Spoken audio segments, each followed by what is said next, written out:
น้ำมันท่อแก๊สยูเครนใส่อาวุธทางไกลใส่อัตแคมใส่ฮาปูนถล่มข้างน้ำมันรัสเซียวอดวายสายพงไปเบิด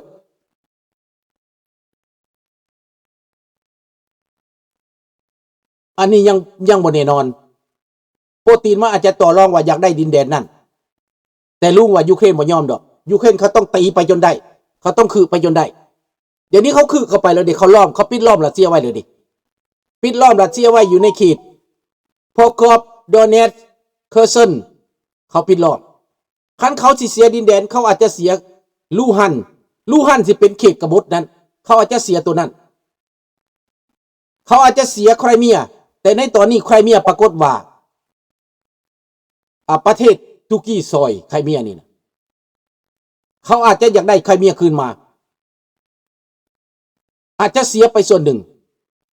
อาจจะฟรีไว้ส่วนหนึ่งอันนี้อาจจะเป็นถ้าอาจจะต่อรองให้เสียน้อยที่สุดนั่นแหละทั้งเสียนี่อาจจะเสียจะยอมเสียยอมหยุดอาจจะเป็นเช่นนั้นเพราะว่าจะไปได้คืนมาทั้งหมดมันเป็นไปบ่ได้เฮาก็ฮู้เราเป็นไปบ่ได้กำลังเฮาน้อยแห้งเฮาน้อยเอาไว้บักปูตินตายซะก่อนบักปูตินตายแล้วจังเอาก็ได้มันยังมีเวลาอยู่เนาะแต่แนวใดก็ตามยูเครนนี่เสียให้เสียน้อยที่สุดแต่ยูเครนเขาก็รับเงื่อนไขของประธานาธิบดีทรัมป์เบิดเลยดินี่คันเขารับเงื่อนไขแล้วความกดดันก็ไม่ได้อยู่ที่เขาในตอนนี้มันต้องความกดดันที่อเมริกาและรัสเซียนั่นแหละยูเครนมีตั้งแต่ปกป้องดินแดนตัวเองสร้างพันธมิตรขึ้นมาหลายๆสร้างทหารขึ้นมาหลายๆอันที่เว้านั่นก็เว้าให้ปูตินบ่ได้เสียหน้าแหละกูจักอยู่ว่าปูตินเสียหน้าบ่ได้หนึ่งมันถืออาวุธนิวเคลียร์ยูเครนบ่มีนิวเคลียร์มันก็คือกับทำเบ้าแหละไพ่เจ้าเบิดแล้วไพ่เจ้าเบิดแล้วที่จริงแล้วไพ่ยูเครนบ่ทันหมดยังแบได้อยู่หาปูนออกมาก็เป็นไพ่ใบหนึ่งเลยนี่เห็นน่ะเห็นบ่อเมริกาบ่ให้แต่ค่อยมี5ปูนแล้วมันก็ยิงได้ไกลและก็แม่นยำทำลายได้ยูเครนผลิตเองจะได้จักลูกจะได้100ลูกจะได้1,000ลูกจะได้ล้านลูกผลิตเองโดนคือกันผลิตเองนี่ดังนั้นยูเครนก็จงอยู่ได้ยุโรปก็ต้องเสียยูเครนบ่ได้โปแลนด์เสียยูเครนบ่ได้ประเทศแถวยุโรปนั้นเสียยูเครนไปบ่ได้ดังนั้นทุกประเทศเขาต้องปกป้องถ้าหากว่าฝรั่งเศสยังมั่นคงรัฐบาลมั่นคงยังอยู่ได้ยูเครนก็ต้องยืนอยู่ได้รัฐบาลอังกฤษตัดสินใจเด็ดเดียวเด็ดขาดให้ทุกสิ่งทุกอย่างสนับสนุนยูเครนรัฐบาลเยอรมันก็คือกันนี่โปแลนด์ก็บ่หยุดบ่ยอมดังนั้นยุโรปทั้งหมดถือว่าแน่นหนาขึ้นกว่าเก่านักแน่นขึ้นกว่าเก่าในการสนับสนุนยูเครนอันนี้มันก็เป็นการดีขั้นต้น3 ปีผ่านมานั้นยูเครนบ่ไปบ่มาย้อนหยังย้อนว่ายุโรปอ่อนแอคงจะบ่แม่นดอกว่าปูตินเป็นสหายนั่นอย่าลุงมันเป็นคำสงสัยซื่อๆมันเป็นคำกล่าวหาซื่อๆที่ว่าถ้านี่เป็นสหายกันกับปูตินนี่คือสิเป็นไปยากมันเป็นความเว้าของเขาซื่อๆที่เป็นไปได้ยากในเมื่อว่าปูตินจับมือกับจีนจับมือกับอิหร่านเป็นปรปักษ์อเมริกาอยู่แล้วอยู่บ่อยู่ถ้าสิไปเป็นสหายพวกนี้นั่นคงจะเป็นไปได้ยากเนาะมันคงจะเป็นไปได้ยากมันเพียงแต่เป็นคำโกลหาความโฆษณาออกมาด้านใดด้านหนึ่งซื่อๆสิ่งที่เขาจะพิสูจน์ได้ที่สุดกับพิสูจน์ได้ว่ามันเกิดยังขึ้นเห็นบ่ล่ะมันเกิดยังขึ้นสิไปปลดอาวุธยูเครนนี่คนยูเครนเขาบ่ยอมปลดดอกรับรองเขาบ่ยอมปลดพอยูเครนเขาก็สู้เขาตายมาหลายแล้ว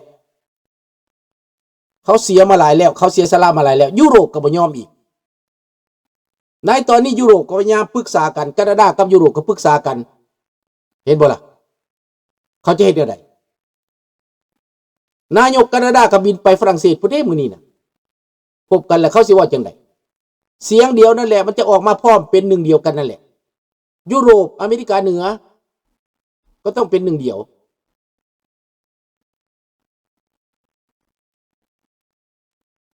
ข้าพเจ้าเชื่อเนี่ยว่าอเมริกาคืออเมริกาแต่ตอนนี้มิแต่ว่ายังเสื่องบึงในการยังเสื่องกันมันก็ยังเสื่องกันบึงเท่านั้นซื่อถ้าทำอ่อนแอเกินไปทำก็อยู่บ่ได้2 ปีต่อไปอยู่บ่ได้กลางเทอมนี่ก็อยู่บ่ได้แล้วทำต้องได้ยืนอีหลีอันนี้เพียง2 เดือนเท่าก็ยังบ่แน่ใจยังบ่แน่ใจว่ามันสิเกิดยังขึ้นเนาะดังนั้นพี่น้องลาวเฮาทุกคนต้องมีสติเฮาจะบ่ฟังความโฆษณาส่วนเสือเกินไปเฮาจะบ่อินเกินไปเฮาจะยืนเป็นตัวเฮาเองเฮาจะบ่หูเบาเอาง่ายเฮาจะบ่เลี้ยวซ้ายเลี้ยวขวาเกินไป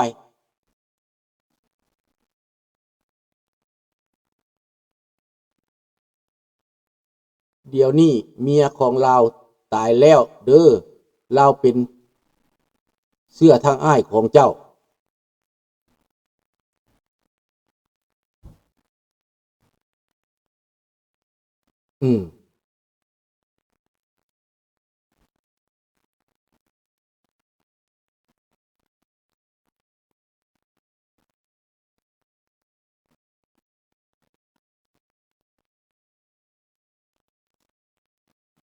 เจ้ายังจื้ออ้ายบัวจันทร์ให้บ้านเจ้าบ่อาจจะบ่จื้อเนาะพอบ่ได้พ้อกันสุคนอยู่แต่งออกจากบ้านไปแต่น้อยเนาะคันเราจื้อกันเราติดต่อมาหาเด้อบางเทื่อออกบ้านไปแต่น้อยค่อยก็หนีจากบ้านแต่น้อยได้ตั้งแต่อายุ12 ปีออกจากบ้านไปน่ะอาจจะบ่จื้อกันก็ได้เด้อพอออกจากบ้านไปตั้งแต่น้อยๆจบประถมแล้วก็ไปเลยโลดแล้วก็มาอยู่ต่างประเทศส่วนใหญ่ดังนั้นกันฮู้จักลูกไผหลานไผก็สิเข้าใจเด้อกิ่งวงเด้อเขียนทั้งหลังเด้อแชทเข้ามาหาโลดเด้อ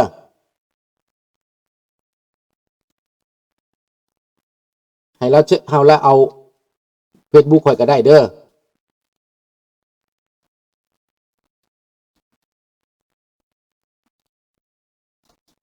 เอา Facebook ตัวนี้เด้อ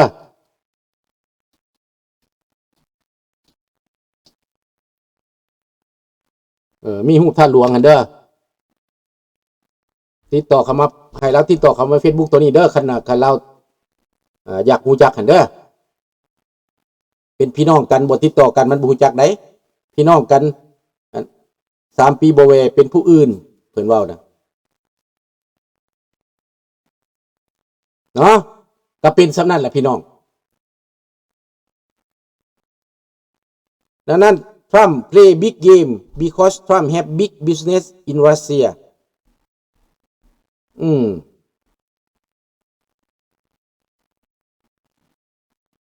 ถ้าทำจะเหตุเกินไปก็ทำก็เสี่ยงคุกเหมือนกันเด้อพี่น้องเด้อมันต้องได้ระวังตัวนี้เนาะให้เบิ่งต่อไปเนาะเฮาบ่แน่ใจดอกลุงยังบ่เชื่อว่าถ้ำนั้นจะไปขายตัวให้รัสเซียนี่ยังบ่เชื่อเด้ออันนี้ไผสิเว้าหยังก็ตามว่ายังบ่เชื่อเพราะว่าคนอเมริกาเขาบ่ได้ตาบอดกันเด้บ้านมีคือมีเป๋มันคงจะเป็นไปได้ยากถ้ารัสเซียยังเป็นแบบนี้นะเฮาก็ไว้ใจบ่ได้ศัตรูสำคัญก็คือรัสเซียนั่นแหละคนอเมริกาถือว่ารัสเซียเป็นศัตรูตัวสำคัญอยู่เป็นปรปักษ์อยู่แต่มันเกมการเมืองหันเป็นอีกเรื่องหนึ่งนะว่าจะเป็นเช่นนั้นเนาะมื้อนี้ก็สิเอาตัวนี้ก็แหละบ่ทันมีหยังเนาะเว้าไว้คักหลายได้ยินเด้อ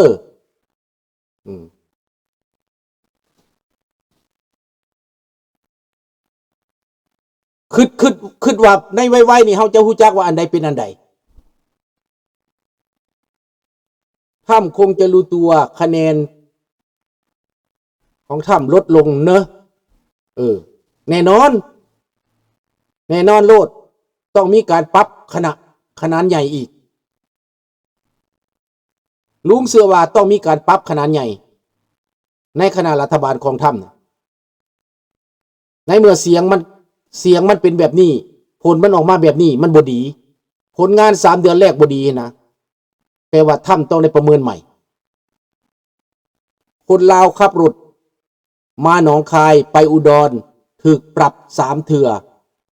ก็ถูกปรับ3 เทื่อเขาถามคือถูกปรับขับรถเร็วแล้วก็ลงเพชรว่าตำรวจไทยจับแต่รถลาวคนลาวขาดระเบียบบ่ฮู้จักฮอดหลักการของเขาบ่ฮู้จักขับรถลุงไปขับรถอยู่เมืองไทย6 เดือนลุงบ่เห็นถูกปรับจักบาทเห็นบ่ล่ะเจ้ารถเห็นทางเลียนในเมืองไทยเราเล่นเอามากสิแม่นนั่นแหละเล่นเกิน100เล่นเกิน100 20 130มันก็สิได้แหละมันก็ถูกปรับเลยเนาะมันก็สิแม่นบ่แม่นว่าสิไปเว้าเรื่องอันเนี้ยจะไปหาเรื่องใส่เขาเจ้าเป็นย้อนเจ้าแล้วก็เจ้าถูกปรับเจ้าก็เบิ่งที่ว่าเจ้าเล่นหลายปานใดเนาะหลักการของไฮแลนด์เท่าใดเขตนี้เขาเล่นเท่าใดเขาก็มีหมายไว้นะเขาก็บอกช้าๆบ่อนช้าก็ได้เนาะมันก็มีป้ายมีหยังบอกอยู่เป็นยุทธเป็นญาณไปเห็นทางเขาดีละเล่นเอานะเหยียบเอาก็แม่นหั่นแหละก็สิแม่นคนบ่ได้ทำได้เฮียนบ่มีจักแป๊กมีใบขับขี่ก็ซื้อเอาหั่นน่ะขับรถบ่จักที่จักแดนลุงเห็นอยู่ออกจากทางโลดออกมาโลดบ่ได้เบิ่งผู้ใดน่ะตามซะไปเลยโลด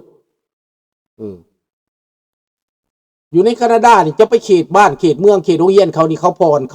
ขาสโลว์ดาวน์ลงเขาสโลว์ลงเบิดได้เขาเล่นเขาเจ้าต้องลดผ่อนความไวลงไหนเขาเขตโรงเรียนโมเลิกเด็กน้อยเลิกโรงเรียนอย่างสิน่ะ4 โมงน่ะยามมีรถเหลืองจังสิน่ะรถโรงเรียนน่ะจะต้องได้คอยกายรถโรงเรียนนี่จะต้องได้หยุดให้รถโรงเรียนไปก่อนไหนถ้าเจ้าเล่นไปตำรวจจับได้อยู่นี่น่ะปรับหมายบ่แม่นน้อยได้500 600พุ่นไหนความเร็วเขากำหนด90 กิโลเมตรเหยียบ130ก็ถูกปรับละสิก็แม่นแหละคันเขาก็กำหนด90 กิโลเมตรลูกก็แล่น95ประมาณนั้นแหละ95 100ได้อยู่ถ้าอยากเล่นไว้แต่แท้ก็มาเล่นเด้ถนนไฮเวย์นั่นระหว่างอันนั้นอีหยังเล่นไปชลบุรีนี่ล่ะถนนนั่นไฮเวย์เล่นไปบ่นั่นเขาอาบน้ำหั่นน่ะโอ้ยน้องเคยลุงเล่นจนว่าซับสิบินรถเบนซ์ของเราน่ะลุงอยู่เมืองนอกลุงก็บ่เคยเห็นขับไวปานนั้นมันขับไวแท้ขับไวปานเยอรมันพุ่นน่ะบ่มีกำหนดเลยน่ะเหยียบจนว่าบินพุ่นน่ะโอ้ยใจแขวนอยู่เทิงนั่นผู้เจ้าของนี่น่ะเจ้าของนี่แล่น140เนี่ยตกใจแล้วอันนี้เราแล่นคือสิกว่า140พุ่นน่ะเห็นบ่แล่นจากกรุงเทพไปอาบน้ำมันนะจักแม่นหยังล่ะแล่นไปน่ะลืมซะแหละมันน้ำบ่สะอาดปานใดดอกอยู่หั่นน่ะไปลุงก็บ่ได้อาบหยังหลายมีแต่ลงไปขี่เหือซื่อๆเพราะมันเปื้อนน้ำมันพัดมาแต่กรุงเทพเปื้อนน้ำอยู่หั่นน่ะคันไปภูเก็ตไปบนอื่นน้ำใสดีแต่อยู่หั่นเปื้อนบางแสนถูกต้องบางแสนถนนแล่นนี่เว้ยเจ้าแล่นโลดบ่มีรถนะรถได้ขึ้นไฮเวย์ตัวไว้บ่มีกำหนดบ่ฮู้จักว่ามีกำหนดหรือบ่มีบ่ได้เห็นมันแล่นซ่าหรือมันแล่นไวอีหลีลุงจนย่านหยังวะโอ้ยน้องเคยพรนี่มันไม่เป็นอะไรพี่ว่าซั่นเด้อมันแล่นเร็วเกินไปลุงอยู่เมืองนอกหรือก็แล่น140นี่ลุงยังย่านแล้วมันนี่ร้อนแล่นจนว่า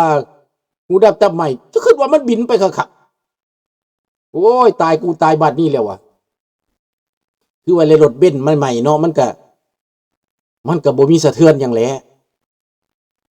แต่ว่าเฮาเบิ่งมันแล่นติบ่เคยพ้อทางดีก็เลยสิ่งเลวก็สิแม่นเนาะมื้อนี้ก็สิมีเท่านี้แหละเนาะขออำลาพระจากเท่านี้พบกันใหม่ในมื้ออื่นเนาะขอบใจหลายๆทุกคนอำลาพระจากทุกคนเด้อ